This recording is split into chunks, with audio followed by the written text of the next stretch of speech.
to Introduction to Hadoop Mapreduce. So before continuing this class, I must assume that you have fair understanding about Hadoop framework, distributed storage systems such as HDFS, S3 and others, and you must be aware about parallel programming concepts. So if you know all these three and something more, you can grasp the concepts behind MapReduce very fast. But even if you are not aware of these systems like Hadoop Framework, HDFS, still you can learn. But that is a recommendation from my side that before learning MapReduce, you should at least learn what is Hadoop, and at least you should have fair understanding about HDFS.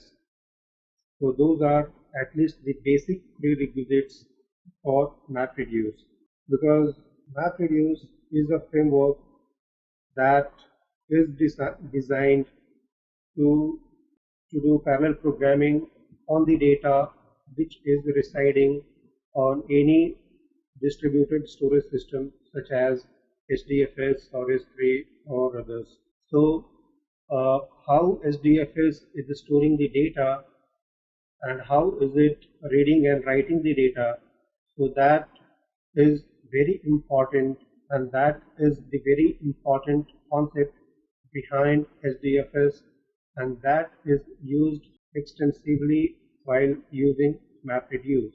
Because as you must be aware that in HDFS a data node is residing along job tracker, and the job tracker is having the code, or we can say that it is responsible for performing the task on the data which is residing on the data node on the, we can say that, on the same machine. So that's why I should, or I must insist that before learning MapReduce, you must at least learn how HDFS works. So these are prerequisites. Now guys, here we will discuss the overall overview of MapReduce workflow, how MapReduce works. So before diving deep into this, we should understand first that what is a MapReduce. So MapReduce is a framework, or we can say that it's a program that is written is the massive data stored on HDFS in a parallel manner or in a parallel fashion. So in turn, the overall efficiency of processing with the data reduces extensively, and the overall efficiency increases. So actually MapReduce is designed based on the Lisp language, in which map and reduce used four functions. So as in the picture, you can see that there are basically two phases in this whole MapReduce framework. First phase is the map phase, and second phase is the reduce phase. So map phase is nothing but it is used to apply the user-defined logic which is written inside user-defined map function.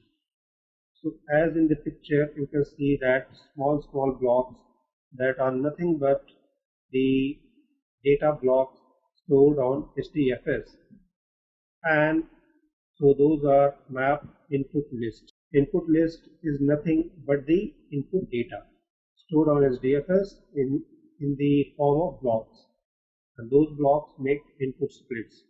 Hold on for a while to learn more about input splits, that we will be talking later in the same class.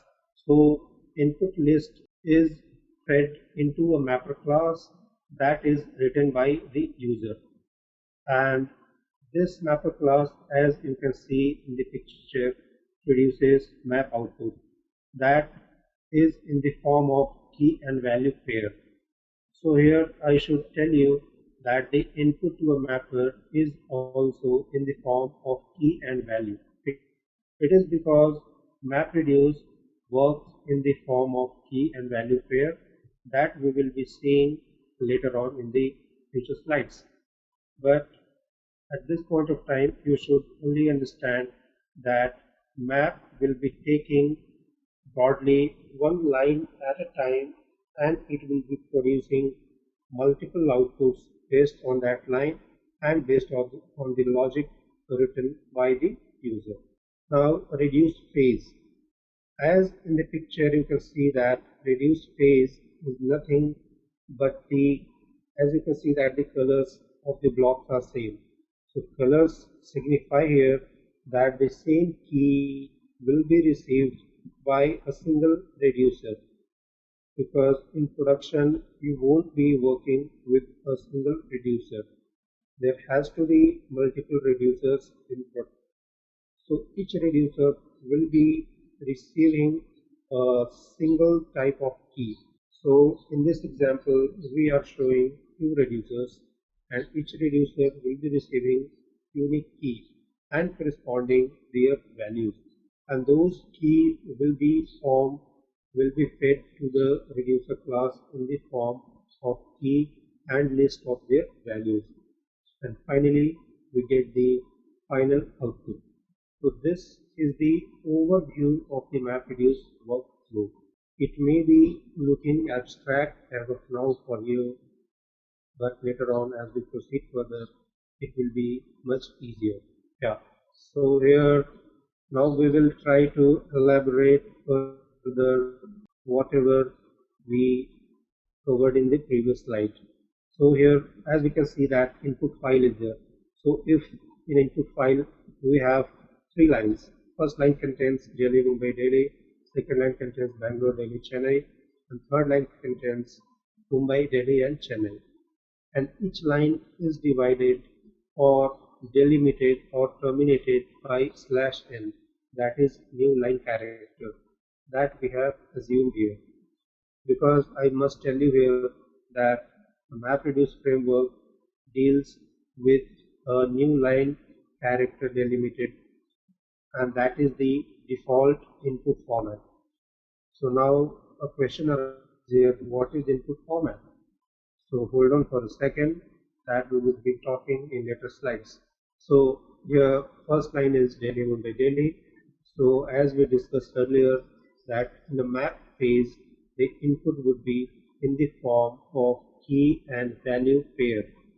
So here we see that the key is 1 and value would be the complete line, that is Delhi, Mumbai, Delhi. Same thing with the second line, and same thing apparently with the third line, as 3 is the key and value is Mumbai, Delhi, Chennai. Now this is map phase. Inside the map phase, now we would be writing user defined mapper class. Inside that we would be overriding the map function or map method, and that map method would be producing the map output, and that output would be in the form of and its count. And for your kind information, I must tell you here that we are just performing a sort of word count program here.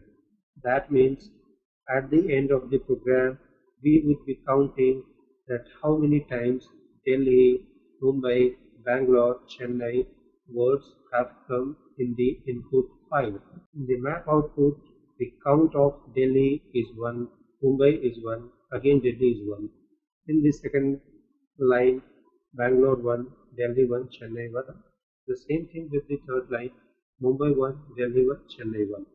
After the map output gets generated, now an important part comes into picture, that is shuffle and sort. And this shuffle and sort is nothing but mixing all those keys from different mappers and assigning those keys to the respective reducers in a sorted manner.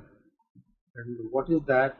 So shuffling means that it will pick up Delhi and Delhi from the first map output, then it will take up the Delhi from second output, and third Delhi from the third map output. So it becomes Delhi 1, Delhi 1, Delhi 1, Delhi 1. So this is called shuffling. Means what is shuffling? Uh, if you go for an interview or anywhere else, people may ask you that what is shuffling? What do you mean by shuffling? So shuffling means just collecting the different keys and values from different map output files and assigning a unique key to a unique reducer. So that process is called shuffling. Same thing with Bangalore, since Bangalore is appearing only one, so shuffling is not here in this case.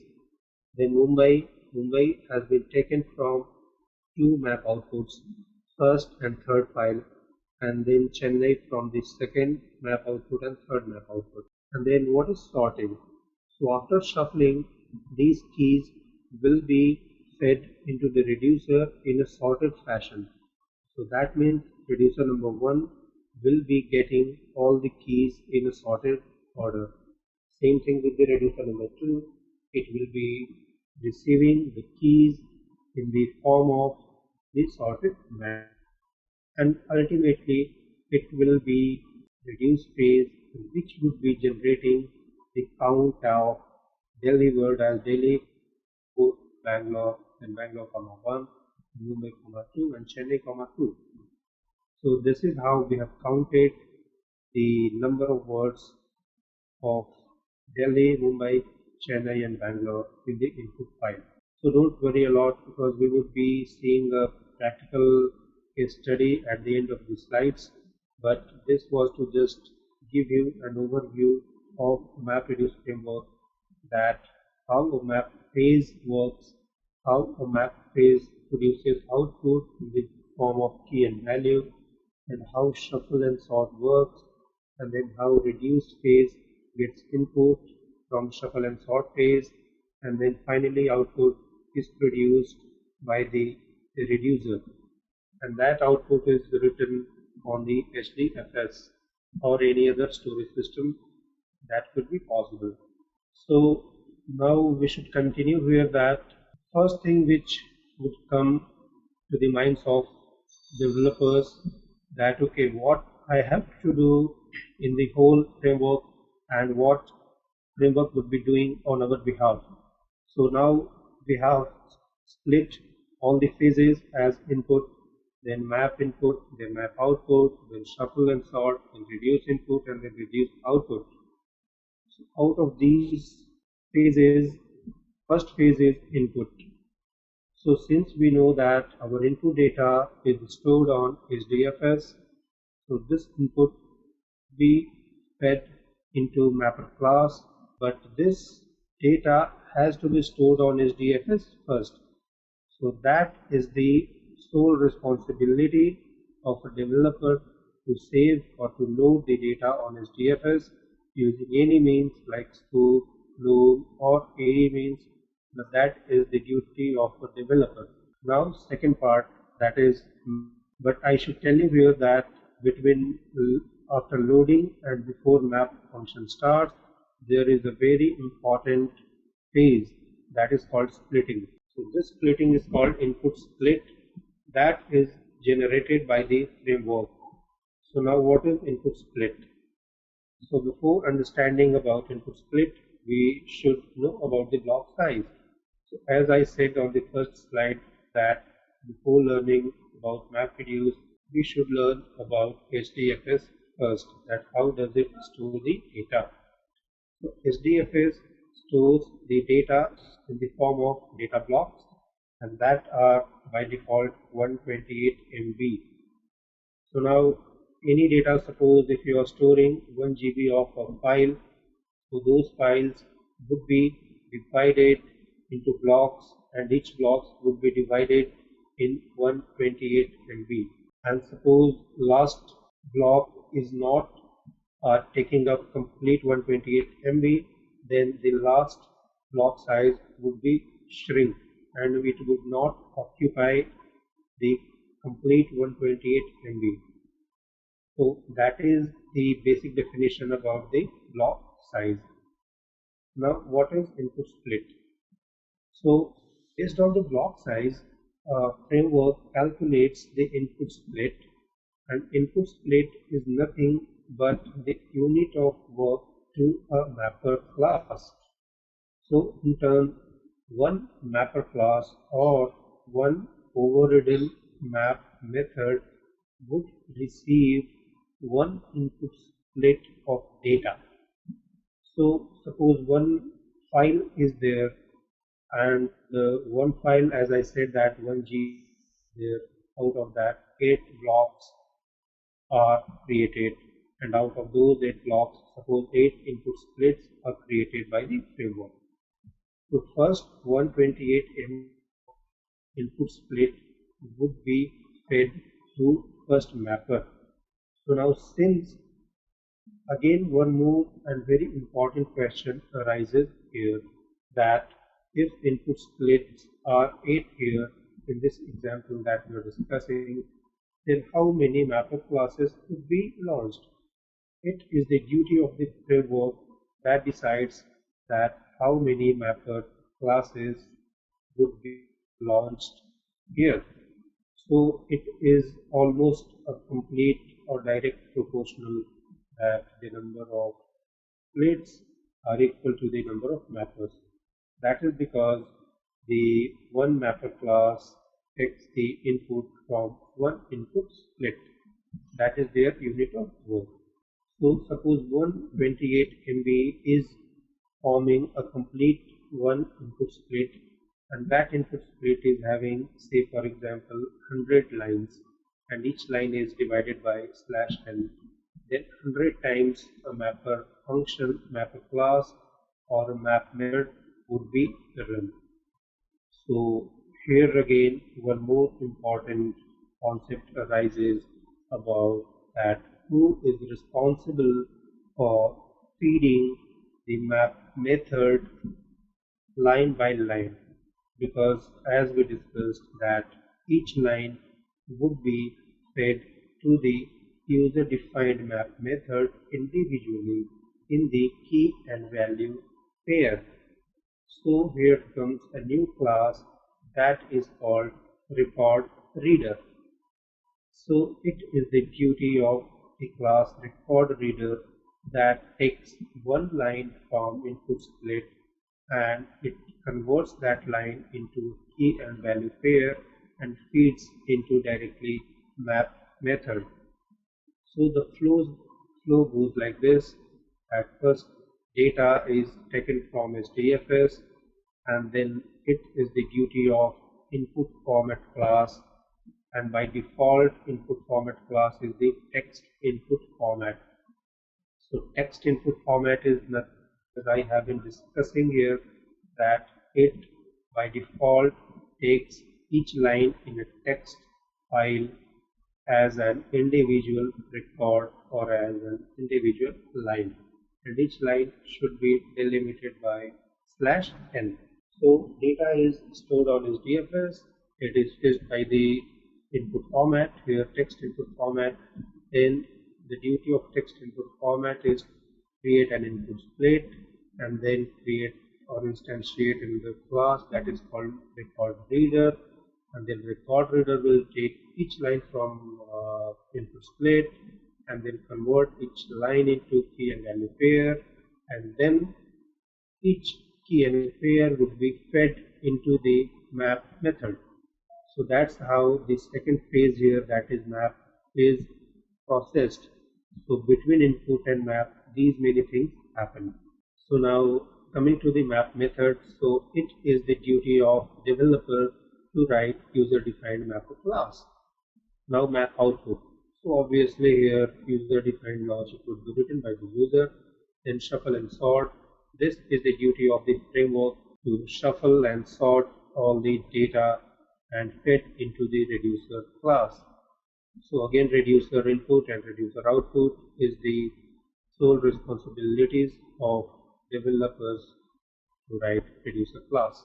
But having said that, we must understand here that since shuffling, sorting or input split all are handled by the framework, but at any point of time if we are in a situation where we have to write our own input split or record reader or text input format or any input format or shuffle sort, we can override any class at any point of time. So that is the beauty of MapReduce. So we can see here that components of MapReduce. So as we were discussing earlier, that input format is the class that calculates the input split and it defines record reader. So as you can see in the diagram that there are three blocks, block A, block B, block C.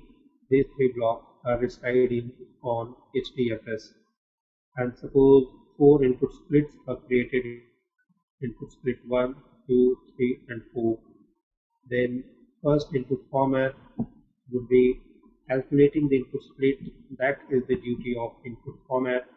And after calculating input split, it would be defining record reader. And that record reader would be feeding to mapper classes in the key and value pairs. This we have already discussed in the previous slide. Now this is the shuffle phase, which we can see here that key and value pairs from mappers are being fed into the reducer, and it obviously comes to our mind that if we are reading the data from HDFS using input format class, then the reducers would be writing the data to again HDFS back. Then there has to be some responsibility to write the data in correct and appropriate format. So yes, there is a class that is called output format class, and text output format class is the default output format class, just like text input format class. So text output format just takes the output from reducers and write the data in the key and value pair, and those lines would be delimited by then again, because by default text output format is the output format class. So since we have seen the overall review of, we should understand that each and every problem in this whole world cannot be solved using MapReduce. It has to be a particular set of criteria that decide that which problem should be solved using MapReduce. So we must ask few questions before we decide to choose MapReduce, and these questions should be on the lines like, are all input files or input format or independent of each other to process? That's if each files would be independent of each other, then we can process them parallelly. Otherwise, the beauty of Hadoop framework or MapReduce cannot be taken care efficiently. Second question would be that can the problem be broken into smaller tasks such that tasks can be processed independently. Again, it's the same thing. If the task cannot be broken into smaller tasks, beauty of Hadoop framework and MapReduce, because it is used for parallel programming, it cannot be, the beauty of this cannot be harnessed and used. And ultimately, once all these input files or data is divided into smaller tasks, or they are running independently, so after all, if they can be aggregated or consolidated or not possible, if all these three criteria match, then we say that okay, we can use MapReduce. Otherwise, it is not advisable to use MapReduce on a problem that does not conform to these criteria. Now coming to design patterns, like every language such as Java, C++, .NET, that means object-oriented programming, or structured language programming, they follow certain design patterns. So first of all, what are design patterns?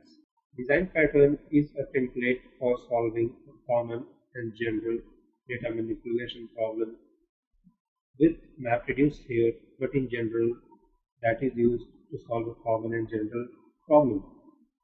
So in MapReduce also we have few design patterns that we can categorize under summarization patterns, filtering patterns, join patterns, and job chaining patterns.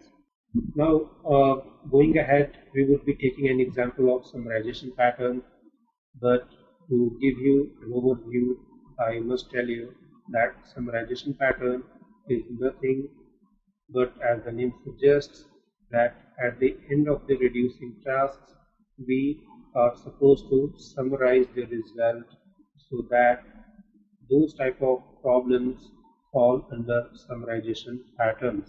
Filter means before fetching the data into map phase or reduce phase, if we have to apply some filters, if anybody from you is from SQL background, then you must know or must understand what is filter.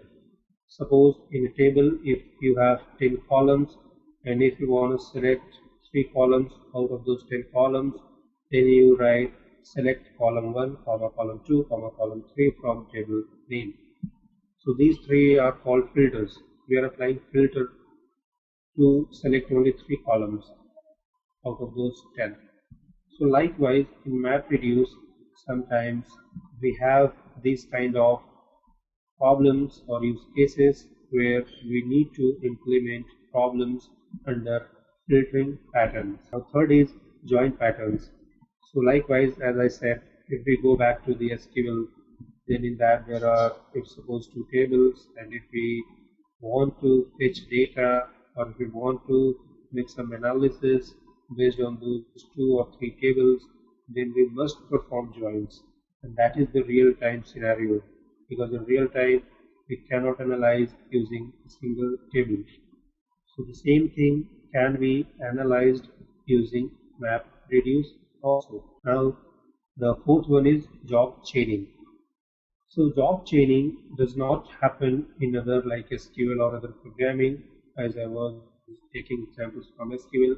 The job chaining is quite specific to MapReduce only.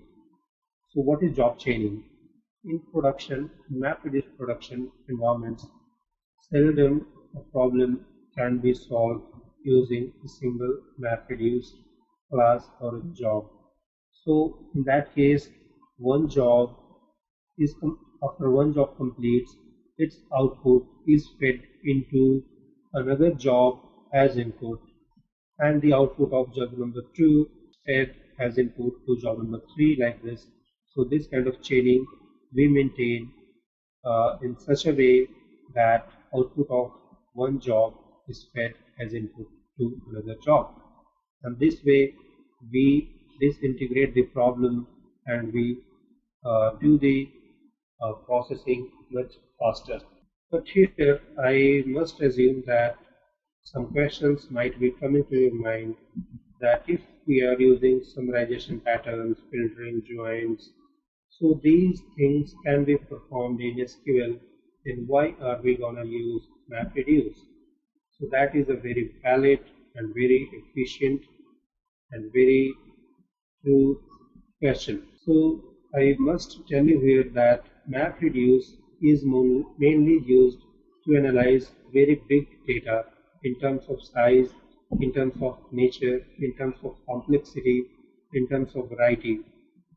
So if you are getting normal text-based data or any database table data, so those could be analyzed using MapReduce efficiently, but it performs even more efficiently with unstructured data. Unstructured data means any data which are coming, say, from video recording, from say audio files, from streaming files, from say sensors. So all those data primarily fall under unstructured data. So those data cannot be analyzed using databases like MySQL, Oracle, like this. So those data has to be analyzed using MapReduce. Another example is that many servers are generating real-time logs. So those logs cannot be analyzed using MySQL because those logs do not have any predefined or any specified metadata or any other structure. So those data can be analyzed using MapReduce very efficiently, and it excels in that. That is for guarantee. So these are the design patterns. So going forward, we would be taking an example of summarization patterns with an use case. Now, our case study here is that we have some data from some mobile service provider, and they have provided the data in this format that each line shows us one of the rows, and each row or shows as the data of one of the customers, and that line has many data like subscriber ID, then tower ID, then how many number or how much bytes they have downloaded. So these many data are there in the file, and as I said, each line is divided by the line delimited, that is /n. So we have to find here at which subscriber has downloaded how many bytes. So this is the simple program that we can see as heading or as the problem statements. But if you see deeply into the problem statement or into the data type, whatever data they have provided, you can, if you want to use Java or .NET or any other language programming, then you may have to write lots of code, and then if the data format or anything else changes, or if the volume of data becomes very high, then those programs will lost or will be bottlenecked, as we can say. But if we apply MapReduce here, so if number of data or if the amount of data increases, even the MapReduce program would work even faster. So now, as we can see that the subscriber ID in this line can be found out from byte number 15 to byte number 26, and the downloaded bytes can be found from byte number 87 to byte number 97. As we have discussed that input to a user-defined map function, what is that? So that is key and value pair. Now what is key here? Since we have seen that the data is coming in a text input format type, or in a text file, we can say that the value that would be passed in the map input would be the complete line, complete first line, complete second line, complete third line, and the key would be the byte offset of all those lines. So suppose first line would be starting from the 0th location, so the key would for the first line would be 0, and the value would be the complete line. Likewise, for the second line, the key would be the byte offset of the second line, and the value would be the complete second line. Likewise, for this third line, the byte offset is 242, and the value is complete line. So likewise, each and every line would be broken into key and value pair, and each and every line would be fed to the user-defined map function independently or individually. Now here important question arises here, or if you go for an interview, anybody can ask that, okay, which is the class that is responsible for this activity. So as we have seen earlier, that it is the responsibility of record reader class. So as we see, as we go behind, and we can see that this complete data type or the complete data is, if we consider as one input split, because one input split, for the best case we can take an example as 128 MB, as the size of the block size of HDFS. So out of that 128 MB, suppose 5 lines are there, as we can see in this data. So each 5 lines would be fed to a single mapper or to a single map class, and the form of input to the map class would be in this format: key and value. Key would be the offset, value would be the display line. Now, how would be the map output function? So, as we can see here, that what is the subscriber ID? So, if we say here that 280526339, as we can see that 280526627 and 639 is the second one. So, these are the subscriber IDs, and as we can see that the value would be also as per the key. So now key, as we can see that the first key and the third key, those are repeated and the values are also different. So the list of key and value would be generated by the map output. So we have taken a small example where only one key is repeating, but in the, as we discussed on our third slide, that in Delhi Mumbai example, that there are so many keys can repeat itself from different map outputs. Suppose for example here Delhi, Mumbai and Delhi, as Delhi and Delhi are the same key from the first map output, and from the second map output Bangalore, Delhi and Chennai. The third map output is Mumbai, Delhi and Chennai. So likewise here in this example also, the key number 1 and key number 3 are same, and those are coming from same map output, or those may be coming from different map output as well, since our data set is very limited in this example.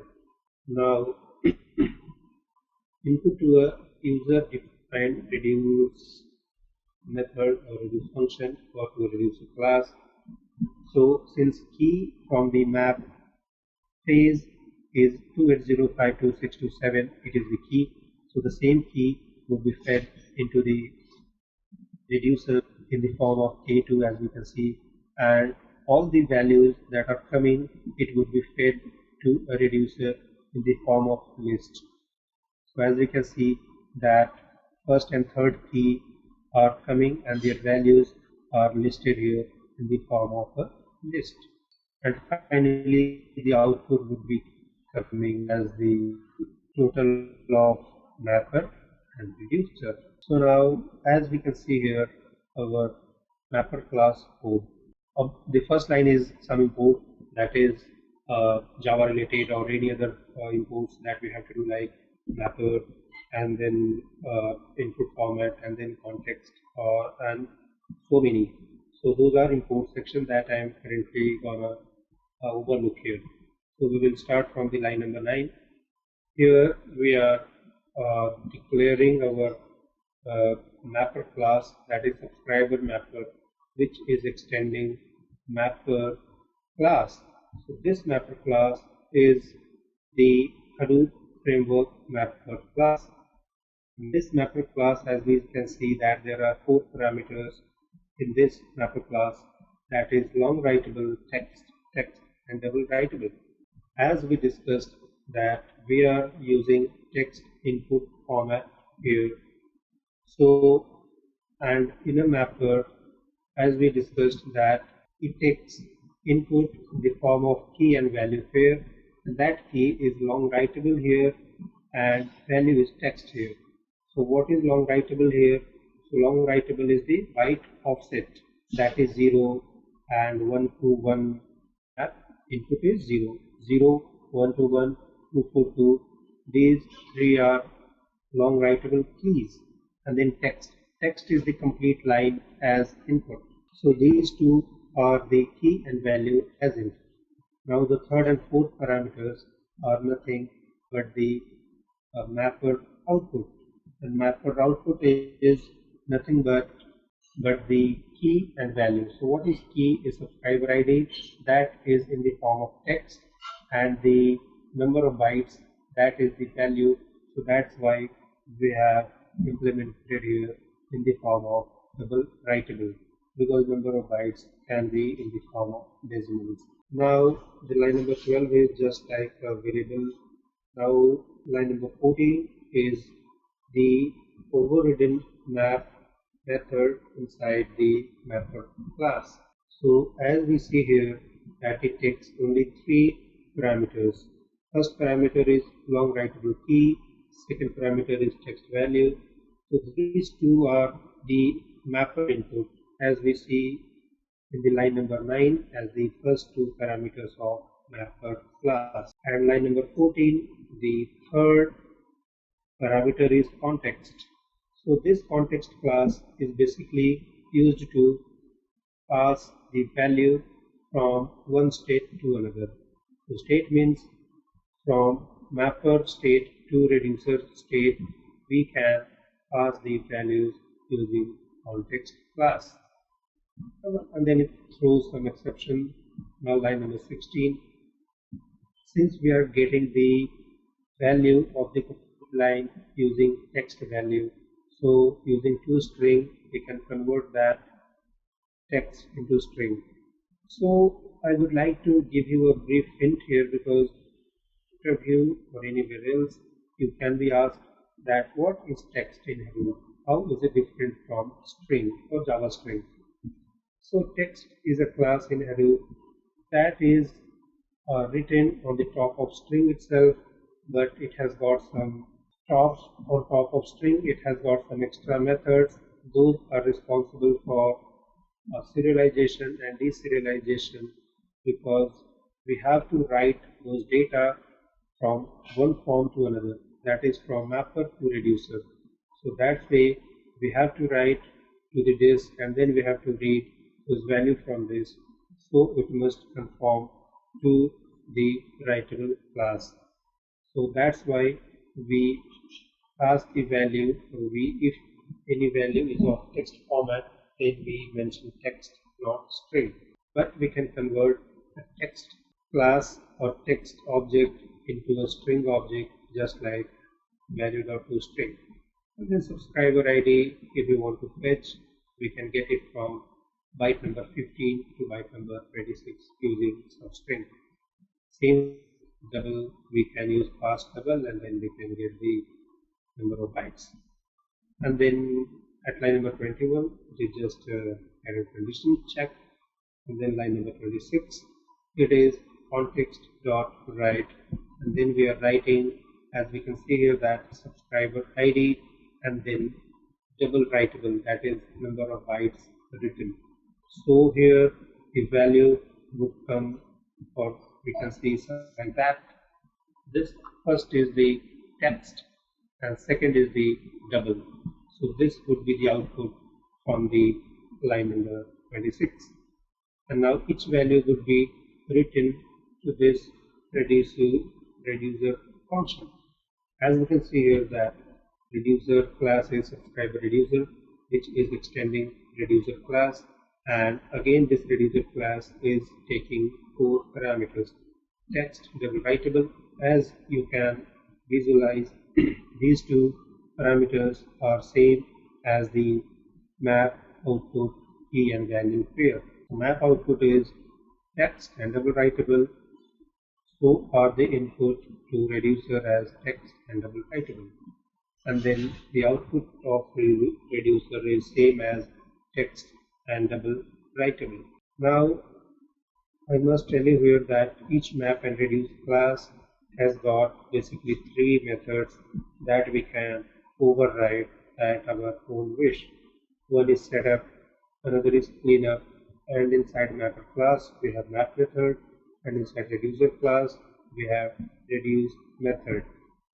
So in setup method, generally we can pass any argument using configuration, or we can pass using the command line arguments.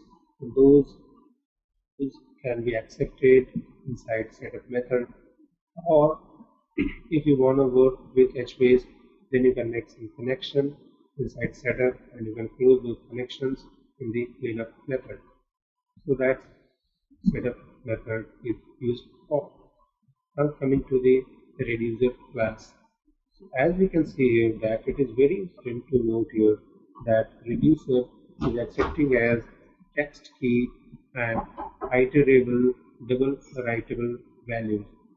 So as we can see here that it is double writable and values. So what is double writable? As we can see here that double writable is the value that we are getting from the map output. Since for one key there are multiple values here as value number 1, that is 8.46 something, and second value is 8.64. So this is in the form of iterable, as we can see here that T2 comma list of V2.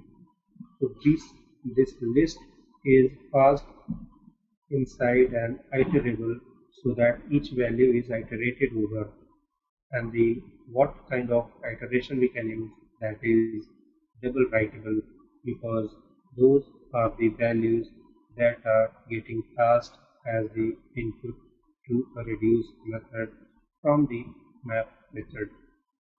So now it is simply using for loop. We are fetching each and every value for a single given key. Those key and value are ultimately getting written at line number 32 using context.write key comma new writable total bytes. So this is how reducers are writing values to the HDFS or any other distributed storage system. Now this is the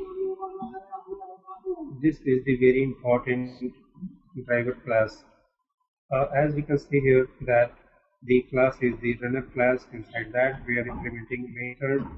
Inside that configuration class is there, and inside this we can see that configuration object is setting something, some value is like bidding, and this is subscriber mapper. This value we can fetch in the mapper or reducer setup method as we discussed earlier. Now line number 24 is a job class.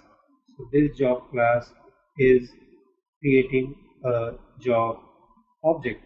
So this job object is mainly used to create the job which is passed to the task track to the job tracker, and that job tracker passes this job to the respective task trackers. So at line number 24 we are making a job.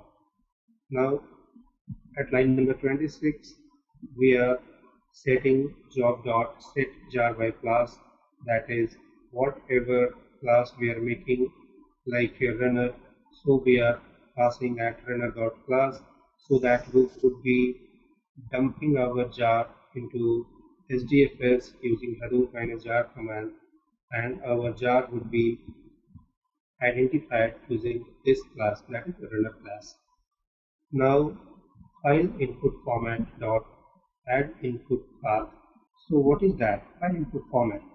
So actually the base class is file input format, and from this base class there are many subclasses like text input format, div input format, sequence file input format, and there are many other input formats.